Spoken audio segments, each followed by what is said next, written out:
नमस्कार, आप देख रहे हैं तहलका वार्ता। मैं हूं ऋषिराज शुक्ला। नगर परिषद जो कि बीते दिनों से अतिक्रमण के खिलाफ अभियान चला रहा था, जिससे जो रोड पर दुकान लगाने वाले उनको काफ़ी परेशानियां हो रही थी। उनके बाद जब ये विरोध हुआ, जब जनमानस को ये नगर परिषद की इस नीति से परेशानियां हुई, तो दुकानदारों के बीच में आक्रोश जमा और उसके बाद उन्होंने धरना प्रदर्शन किया। इससे पीड़ित कुछ लोगों ने प्रदर्शन किया और कई बार प्रदर्शन किया, नगर परिषद में घेराव किया। उन्हीं में से एक हमारे साथ मौजूद हैं आसिफ खान। बता दें, बीते दिनों इन्होंने आत्मदाह का भी प्रयास किया था कि इनकी मांगें क्योंकि नहीं सुनी गई थी। तो आइए उनसे बातचीत करते हैं कि ऐसे क्या मुद्दे हैं और कौन सी समस्याएं हैं नगर परिषद को लेकर कि प्रशासन से इतने खफा हैं और आक्रोशित हैं। तो स्वागत है सर। सबसे पहले तो हम वर्धा तहलका न्यूज़ का शुक्रिया अदा करना चाहते हैं हॉकर्स के तरफ से, जिन्होंने हमारी आवाज़ को जनता तक पहुंचाया है। हम आपका बहुत बहुत शुक्रिया अदा करते हैं। और आप सब जानते हैं क्या, 2 महीने से वर्धा शहर में जो अतिक्रमण के नाम से जो फुटपाथ पे जो जुल्म हो रहा था, कहीं ना कहीं उसके विरोध में हम फुटपाथ सब भाई लोगों को एक साथ होके एक साथ आके धरना प्रदर्शन करना पड़ा।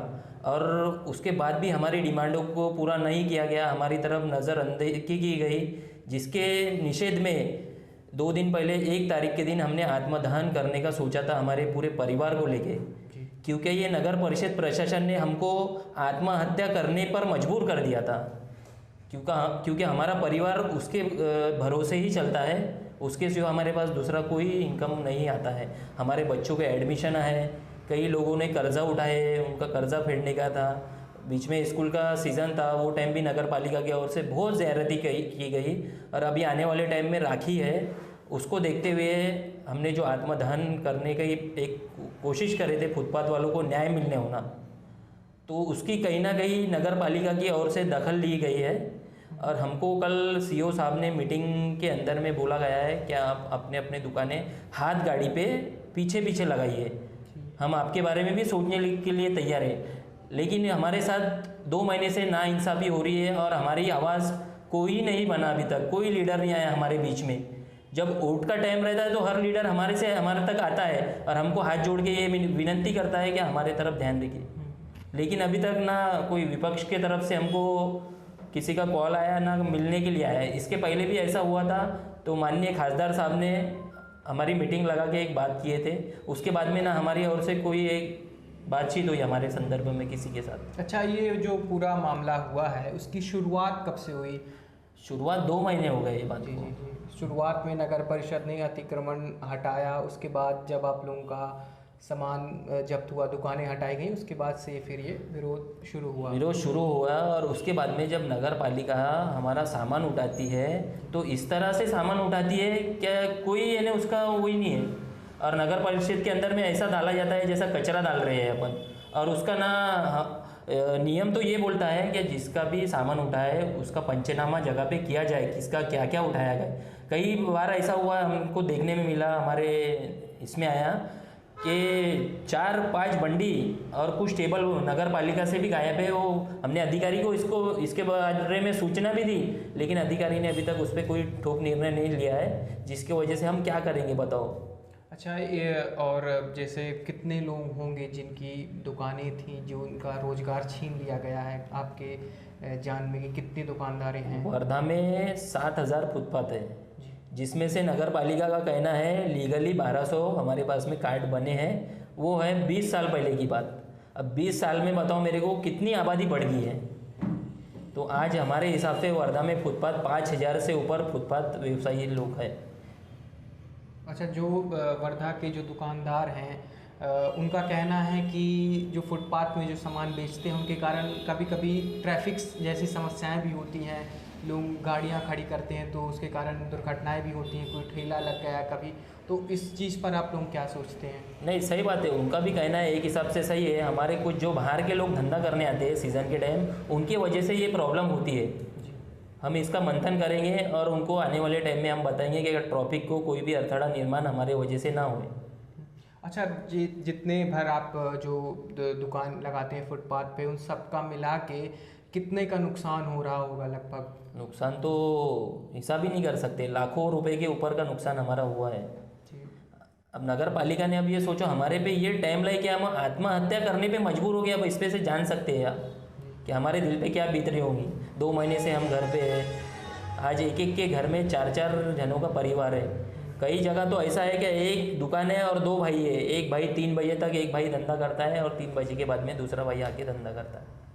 और कुछ लोगों के वजह से प्रशासन की ओर से ये अतिक्रमण को लेके एक बड़ी मुहिम छेड़ी गई है। हमारी विनती यही है कि आपको जो गुनहगार है उसके ऊपर आप कार्रवाई करें। सीओ साहब ने भी हमको बोले कुछ लोग पैसे लेते हैं, तो हम भी बोलते हैं उनके ऊपर आप कायदेसी कार्रवाई करो, हम आपका सहयोग करेंगे, हम आपके साथ रहेंगे, लेकिन उनके वजह से बाकी लोगों पे जुल्म ना किया जाए, ऐसी हमारी डिमांड है आपके माध्यम से। अच्छा, मुख्य मांगे क्या है प्रशासन से कि प्रशासन को ये करना चाहिए? नहीं, प्रशासन ने हमको एक पट्टा मार देना चाहिए, उसके आगे हम लगाते नहीं दुकान। और प्रशासन ने थोड़ा हमारे बारे में सोचना चाहिए, नहीं तो आने वाले टाइम में इसका भुगतान भुगतना ही पड़ेगा ही आपको। और जैसे आप लोगों ने ज्ञापन दिया, एप्लीकेशन दिया, तो उसमें कुछ प्रमुख मांगे रही होंगी, कौन कौन सी मांगे हैं उनमें?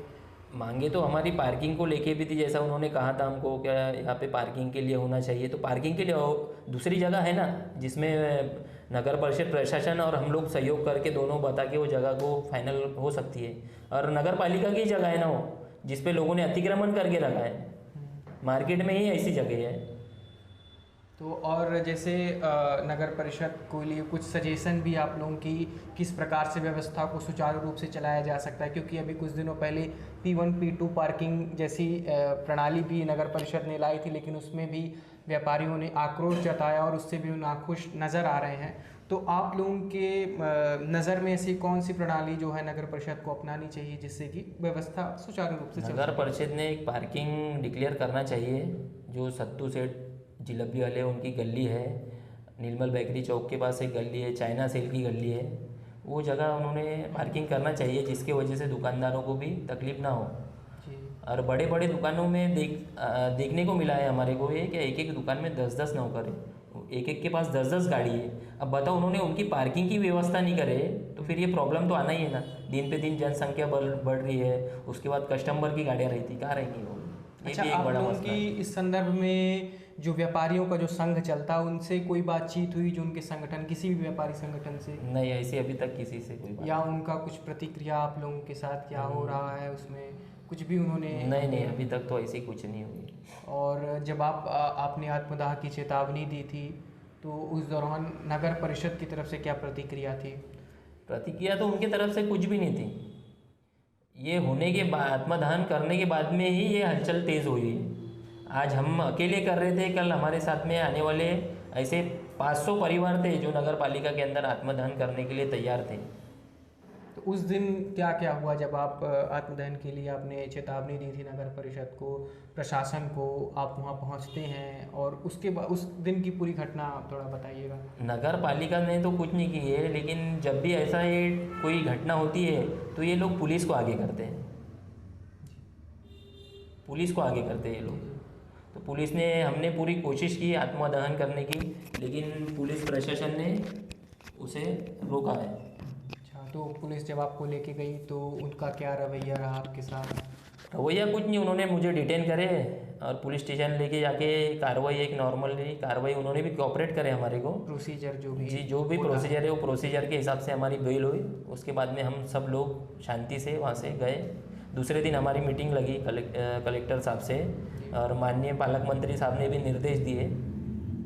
उसके माध्यम से सीओ साहब ने हमको तात्पुरता वहाँ पे अभी हाथ गाड़ी लगाने की परवानगी दी है। और जैसे प्रशासन ने जो आश्वासन दिया है आपको, किसी प्रकार से लिखित रूप से दिया है या सिर्फ बोल के ही आश्वासन दे दिया गया हो? नहीं, ये बोल के ही दिया हमको। बोले उन्होंने तिलक मार्केट एक 2 जूनी नगर परिषद हम तुमको यहाँ पे शिफ्टिंग करने वाले, लेकिन हमारा उनसे यही एक कहना था कि सर हमको जो भी देना है आप लिखित में दीजिए।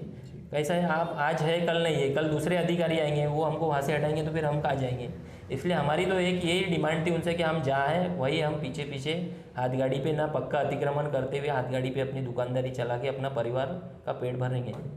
अच्छा, जब सीओ साहब से कल आपकी मुलाकात हुई तो उन्होंने आत्मदाह के विषय पर आपसे कुछ बातचीत की कि क्यों किया आपने या कुछ भी? हाँ बोले ना, उन्होंने आत्मदहन नहीं करना था बोले, आपने आपके बच्चे हैं छोटे छोटे, उसके बारे में सोचना था बोले, और इससे कोई हल नहीं निकलने वाला है बोले। मतलब सर आपने हमको मजबूर कर दिए थे ना, अब हम क्या करेंगे बताओ। आप 2 महीने से हम घर पे बैठे हुए हैं, हमारे बच्चे का अभी तक एडमिशन नहीं हुए। कई लोग तो ऐसे हैं सर, मैं आपको बता नहीं सकता, जिन्होंने ब्याज से पैसा लेके जो 2 महीने से अपना घर चला रहे हैं, और आज उन पे ब्याज वाले आके उन पे जायरती कर रहे हैं। अब वो कहाँ जाएंगे, वो तो मजबूर है ना। अभी उनका परिवार कैसे चल रहा है, किस प्रकार से वो रोजी रोटी का इंतज़ाम कर रहे हैं? अभी नगर पालिका की ओर से जो कल हमको आश्वासन दिया है, उसके वजह से आज से उन्होंने उनके दुकानें जो हाथ गाड़ी पे वो शुरू कर दिए, जिसकी वजह से हम नगर पालिका और सीओ साहब का भी स्वागत करते हैं कि उन्होंने बहुत दिनों के बाद में कम से कम हमारे बारे में कुछ ना कुछ सोचा तो सही है। अच्छा, अभी कुछ दिनों में चुनाव भी है, तो उसको अब आप लोग किस प्रकार से निहारेंगे? क्योंकि जो सब मामले हुए और आप लोगों को इतना प्रदर्शन करना पड़ा, इतनी मुसीबतों का सामना करना पड़ा, उसके बाद जब चुनाव आएगा तो आप किस प्रकार से उसको देखो, हॉकर्स लोग एकाएक ही किस पे भरोसा नहीं करते, और भरोसा करे तो उसको छोड़ते नहीं है। लेकिन ये बार हॉकर्स के सब समझ में आ गया है, उनकी सच्चाई सामने आ गई है कि कौन हमारा हमदर्द है और कौन हमारा ये है। देखो ना, अब इतना बड़ा आंदोलन छेड़ने के बाद भी वर्धा शहर में 2 महीने से अतिक्रमण चालू है, एक भी नेता उसके समर्थन में आने के लिए तैयार नहीं, उसके लिए बोलने के लिए तैयार नहीं। कमाल होगी ये तो। अच्छा, कौन कौन से लोग आपके साथ शामिल हैं इस पूरे जो अभियान आप लोगों का चल रहा है? इस अभियान में तो हमारे साथ में पूरे फुटपाथ वाले हमारे भाई लोग हैं, कुछ वकील्स की टीम है हमारे साथ में, जिन्होंने बोले हैं कि हम आपके साथ में हैं, जो भी मदद लगेंगी, और ऐसे बहुत से लोग हैं जो हमारे इसको साथ। लेकर आप लोगों ने कोई कोर्ट वगैरह में भी केस किया गया? नहीं, केस किया नहीं, लेकिन तैयारी पूरी थी हमारी, तैयारी हमारी हर तरीके से पूरी थी। लीगली जो भी होगा, लीगली जो भी होगा उसके लिए हम तैयार थे, हर चीज़ के लिए। और हमारी आपके माध्यम से ये एक डिपार्टमेंट को एक माहिती देना चाहते हैं, क्या इसके बाद ऐसे फुटपाथ वालों पे इतना जुल्म मत करिए कि जिसकी वजह से किसी को अपनी जान गंवाना पड़े और किसी को ऐसा उसका भुगतान भरना पड़े।